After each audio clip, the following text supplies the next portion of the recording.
ቪክቶር ጊዮኮሬሽ ተቀይሮ ገባ፣ ጎል አስቆጠረ። ያው ካይ ሃቨርስ እኔ ሁሉ ጊዜ የምላችሁ ነገር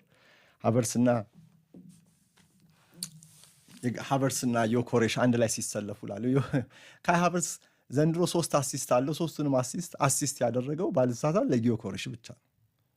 3 አይደለ እና ሁለቱ የበለጠ የሚቀናጁ ይመስለኛል። አብረው ሲጫወቱ በመካከላቸው ያለው ርቀት ሲጠብ በደንብ አንዱ አንደኛውን እየጠበቀ ሲጫወት አያለው። አላቅም ብቻ ወይ እነሱን ስለምከታተል ይሁን አላቅም፣ ግን ሚኬል አርቴታ ይሄንን ደጋግሞ ማሳየትን አልፈለገም። አልፎ አልፎ እንደዚህ እድል ይሰጣቸዋል እንጂ ያው ጉዳት እርግጥ ሃቨርስን አንድ ቦታ ላይ አደናቅፈው መጀመሪያ ላይ መቀናጀት አሳይተው ነበረ።